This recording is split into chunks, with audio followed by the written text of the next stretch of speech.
Tapi dari permasalahan-permasalahan yang seringkali dikeluhkan ini, kita juga seringkali melupakan bahwa sebenarnya niat-niat pertama kita untuk ikut serta dalam organisasi adalah pertama bisa kenal dan dapat teman baru.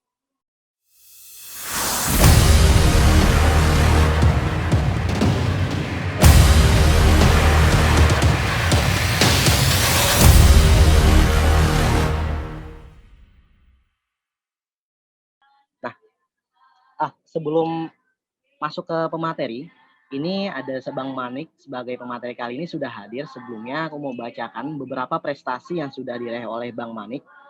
Nah, mungkin teman-teman juga sudah kenal ya dengan Bang Manik ini karena beliau ini familiar sekali teman-teman nih.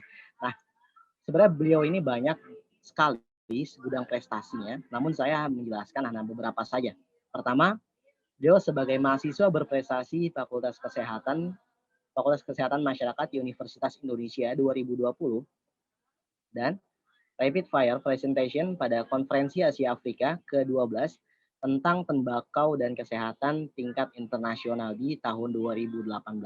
Wah, teman-teman luar biasa kan ya.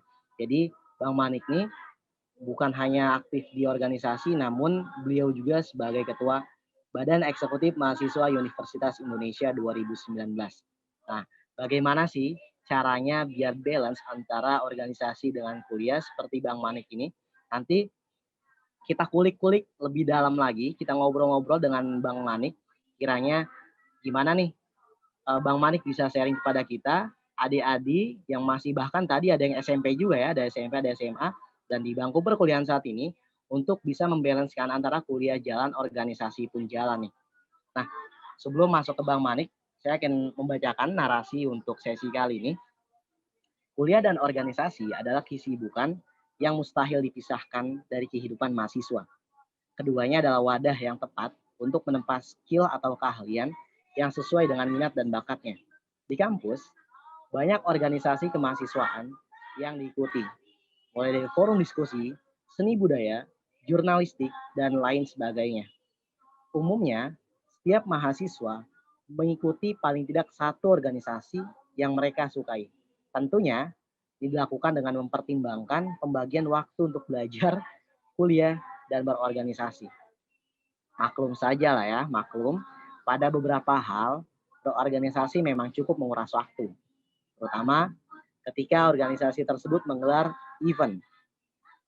Namun, ada juga mahasiswa yang sama sekali enggan berorganisasi karena beranggapan bahwa kegiatan tersebut tidak perlu dan hanya mengganggu konsentrasi kuliah saja. Seperti tadi yang awal saya bilang, sebaliknya, ada juga yang lebih sering menghabiskan waktu untuk nongkrong di forum-forum diskusi daripada mendengarkan kuliah dari dosen.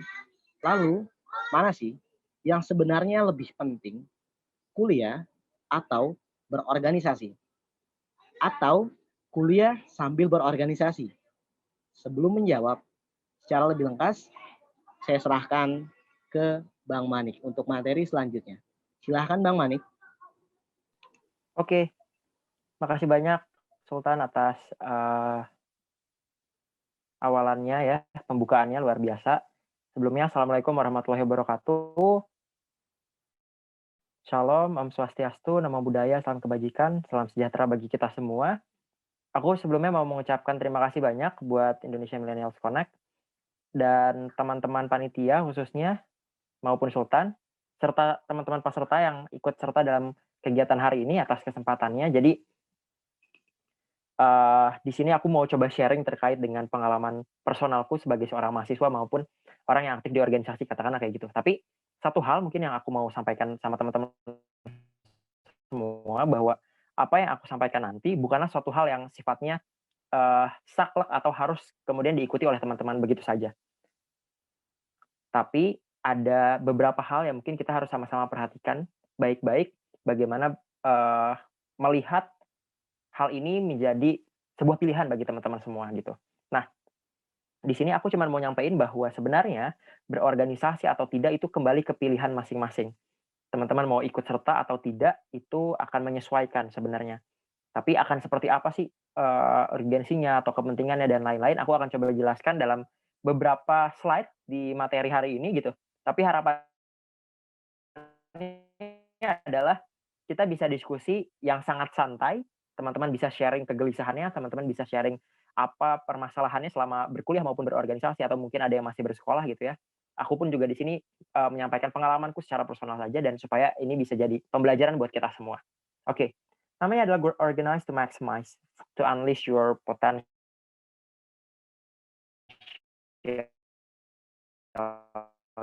Kenapa? Karena pada akhirnya kita yang membutuhkan, banyak sekali interaksi sosial yang positif tentunya, sehingga akhirnya dia bisa memaksimalkan potensi yang ada di dalam dirinya gitu. Lewat apapun itu caranya, lewat apapun itu organisasinya, gitu. Oke, boleh di-next?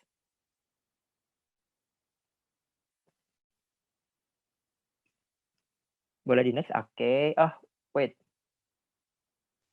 Oke, ya udah, nggak apa-apa. Boleh back sebentar? Operator?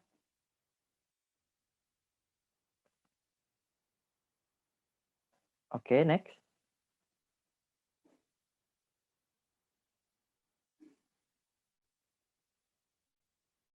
Oke. Oke, nah ini aku sebenarnya cuma mau sampaikan pengenalan, sedikit pengenalan sama teman-teman semua supaya nanti kebayang akan seperti apa gitu. Well, intinya adalah di sini, aku pernah ikut serta di beberapa kegiatan, itu tambahan sebenarnya mahasiswa berprestasinya waktu itu di tahun 2018, waktu aku masih jadi ketua BEM di Fakultas Kesehatan Masyarakat di UI gitu ya, 2018, 2019 dan 2019-nya lanjut di BEM UI gitu. Jadi memang nanti aku akan sharing seperti apa menghubungkan organisasi, kuliah dan lain-lainnya dari pengalaman-pengalaman yang, aku bisa share di, slide saat awal ini, kayak gitu. Oke, boleh di-next? Nah, yap, jadi pertanyaannya adalah ikut organisasi itu bisa apa sih gitu? Ini adalah sebuah pertanyaan yang selalu datang buat teman-teman semua, apalagi tadi, aku sempat lihat ada pop up chat yang muncul, salah nggak sih kalau misalnya aku baru mau ikut organisasi di semester 5? Nggak ada yang salah sama sekali. Nanti kita akan lihat seperti apa gitu. Tapi biasanya, boleh di-next, pertanyaan-pertanyaan ikut organisasi bisa apa ini seringkali apa ya, dijawab dengan beberapa permasalahan, kayak gitu. Oke, PPT-nya hilang.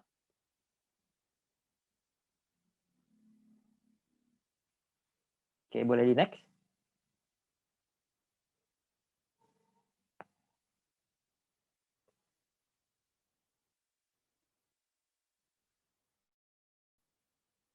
Ini masih di sini ya atau dari laptopku aja ini yang oke. Nah, ini dia, teman-teman. Seringkali pertanyaan-pertanyaan ikut organisasi bisa apa itu, ya banyak hal juga yang akhirnya dikeluhkan sama mahasiswa maupun anak-anak yang ikut organisasi itu sendiri, gitu. Biasanya nih yang sering dibicarakan adalah danusan setiap hari. Danusan tuh kayak jualan makanan, jualan apa gitu ya buat memenuhi kebutuhan, eee, program kerja dan lain-lain gitu. Sampai akhirnya karena jualan terus setiap hari, orang-orang selalu ngatain anak-anak yang ikutan organisasi adalah budak proker atau budak program kerja. Ini kata-katanya mungkin mengarahnya sudah ke negatif karena, kata-kata budak proker ini ya slave gitu ya. And then lebih dalam lagi mungkin udah sampai ada di titik yang, anak-anaknya lupa makan, kelewat makan setiap kali berorganisasi gitu ya. Terus ada juga yang mungkin bahkan sampai dengan skip tugas, skip kelas gitu, karena kegiatan-kegiatan organisasi. Atau bahkan ada yang sampai ekstrimnya adalah nggak dapat sama sekali, gitu, nggak dapat apa-apa sama sekali dalam berorganisasi.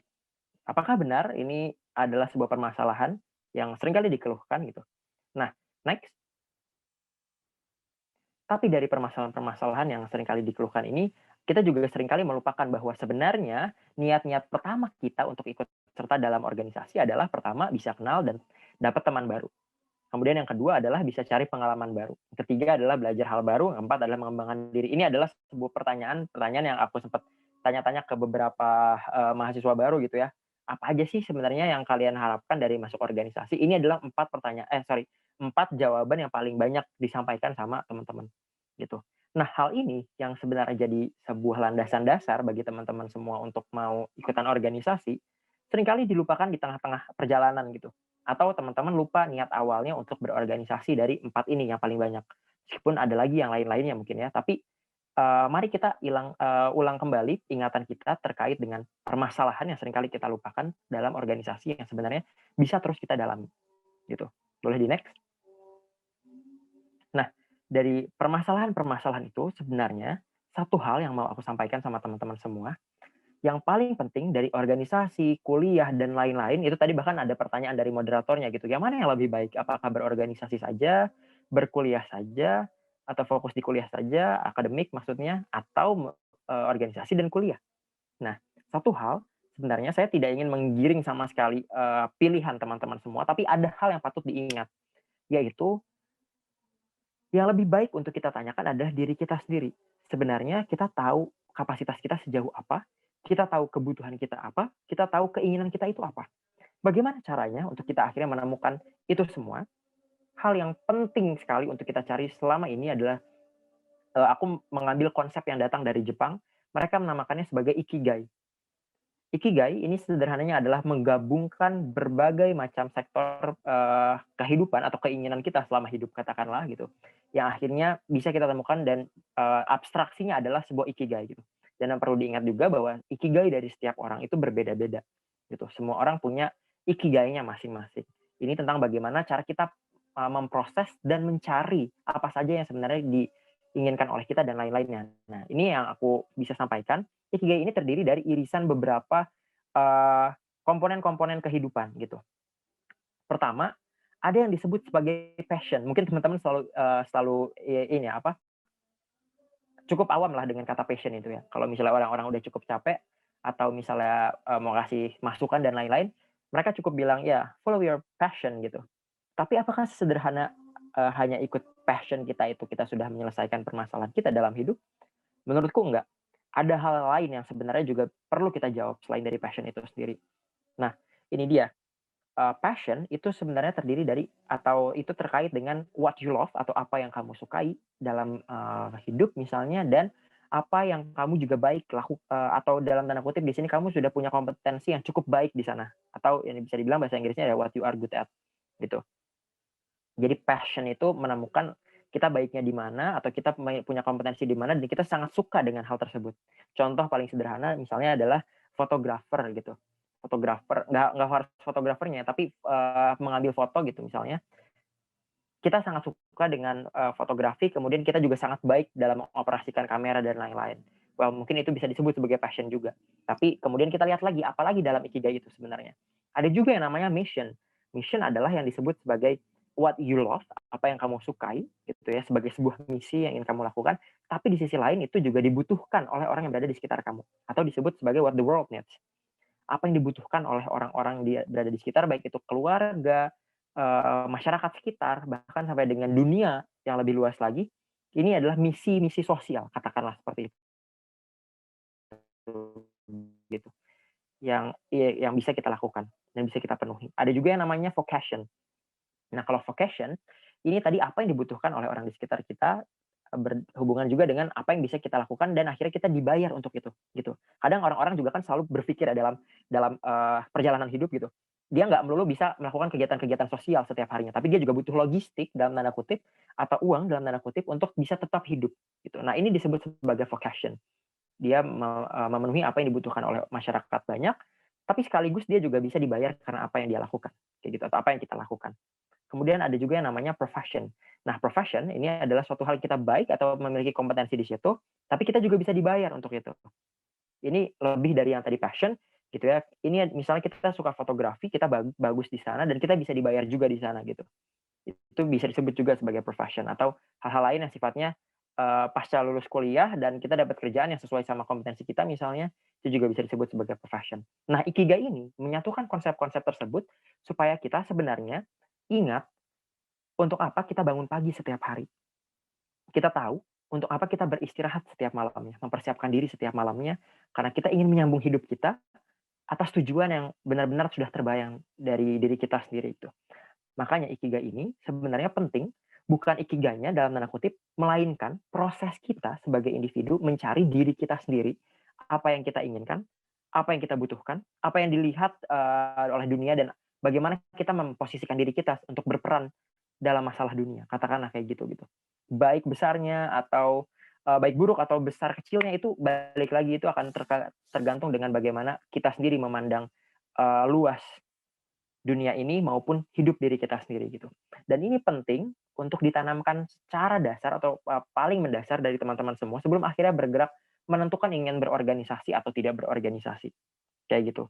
Nah, setelah teman-teman akhirnya bisa fokus dengan ikigai dan bisa mengembangkan diri, menemukan seperti apa yang ingin teman-teman lakukan, aku mungkin akan menyampaikan beberapa hal yang fokusnya adalah tentang keorganisasi dan berhubungan dengan pengalamanku sebagai mahasiswa yang ikutan tadi, kalau misalnya dari nama materi webinarnya adalah kuliah jalan, organisasi jalan gitu. Bisa nggak sih sebenarnya? Oke, aku akan tunjukkan nanti.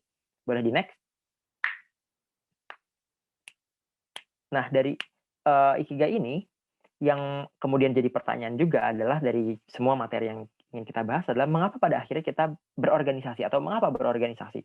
Kembali aku ingatkan bahwa ini adalah, hal yang aku sampaikan sebagai pengalaman pribadi maupun juga dari hasil-hasil bacaan buku selama ini gitu ya. Nah, berorganisasi itu sebenarnya bukan sesederhana kita masuk BEM, masuk himpunan dan lain-lain. Melainkan kita melihat, tempat yang kemudian kita singgahi itu bukan hanya sekadar tempat untuk lewat begitu saja, tapi juga harus ada satu hal yang akhirnya kita lakukan, gitu. Dan pada akhirnya di sini, kenapa akhirnya kita juga berorganisasi, ada 4 hal yang mungkin aku mau sampaikan di awal ini, yaitu adalah united, atau bersatu, bersolidaritas gitu ya, sebagai yang tadi aku bilang bahwa manusia sebenarnya tidak bisa hidup sendiri. Ia butuh sekelompok orang lain, yang di mana organisasi bisa menjadi tempat dia untuk kemudian bersatu dan bersolidaritas. Kemudian learn. Ini adalah, hal yang penting juga gitu, bahwa di dalam organisasi sebaik-baiknya adalah kita mencari pelajaran terbaik di dalam organisasi tersebut. Untuk apa? Ya tentu untuk mengembangkan diri kita sebagai, secara personal maupun juga organisasinya sebagai organisasi pembelajar yang lebih baik lagi ke depannya, kayak gitu. Kemudian create. Nah, ini penting juga bagi teman-teman semua, tidak hanya belajar, tidak hanya bersolidaritas, tapi teman-teman di sini juga dalam berorganisasi itu menciptakan karya, membuat sesuatu, apapun itu karyanya. Jangan juga kemudian teman-teman membatasi diri bahwa berkarya itu harus tentang suatu hal yang output-nya, quote and quote terlihat jelas gitu. Padahal sebenarnya create atau berkarya dalam hal ini juga teman-teman bisa berkarya dengan membuat sistem yang mungkin sistem itu apa sih gitu, sistem kerja organisasi, itu juga bisa menjadi sebuah karya teman-teman, gitu. Yang memperbaiki sistem kerja organisasi di tempat dulunya gitu, mungkin dulunya organisasinya berantakan, terus kemudian teman-teman berkarya untuk menciptakan sistem organisasi yang lebih baik lagi. Tampak untuk tadi fokus untuk belajar untuk diri sendiri, kemudian juga menciptakan karya misalnya untuk diri sendiri, jangan lupa juga bahwa, ketika teman-teman bersama gitu, teman-teman punya power yang sangat besar, yang di mana itu bisa membuat sebuah dampak yang juga besar. Apa impact-nya? Yang jelas adalah impact yang positif tentunya ya, bukan berorganisasi yang arahnya ke arah negatif, kayak gitu. Jadi penting sekali bagi teman-teman setidaknya, gambarkanlah lebih luas lagi bahwa organisasi itu ada banyak pilihannya. Komunitas-komunitas di luar kampus, komunitas di luar sekolah, itu pun juga sebuah organisasi. Yang penting adalah bagaimana kita bertemu dengan orang lain, berinteraksi dengan orang lain, dan membuat sebuah, sistem kerja dan pembelajaran selama setahun misalnya, atau berapa lama, berapa bulan, segala macam. Yang penting adalah kita tidak sendirian menjalani hidup gitu, melainkan ada kegiatan lain yang kita lakukan bersama dengan orang lain untuk menciptakan atau untuk mencapai visi dan tujuan bersama, kayak gitu. Nah, selain dari ini semua, ada juga hal lain yang sebenarnya bisa kita, fokuskan dan kembangkan dari berorganisasi. Apa itu? Ini yang mungkin seringkali dilupakan sama teman-teman semua. Bahwasannya, next, dalam kita berorganisasi itu, selain dari united, learn, create, and make an impact, ada hal lain juga yang bisa kita lakukan. Di mana hal ini adalah coaching and mentoring, gitu. Biasanya orang-orang itu akan menemukan coach-nya atau mentornya selama ia aktif mengikuti banyak kegiatan-kegiatan yang mempertemukan dirinya dengan orang-orang banyak gitu, orang-orang luar yang mungkin memiliki interest atau kesamaan background pendidikan yang membuat kita bisa belajar lebih banyak karena mereka punya pengalaman yang lebih, katakanlah kayak gitu. Dan di mana bisa mempertemukan itu semua? Salah satunya adalah lewat organisasi. Nah, kenapa coaching dan mentoring ini, sangat penting? Karena, di dalam coaching and mentoring, ingat bahwa sebesar apapun leader yang ada dan pernah teman-teman lihat hingga detik ini, mereka punya mentornya masing-masing.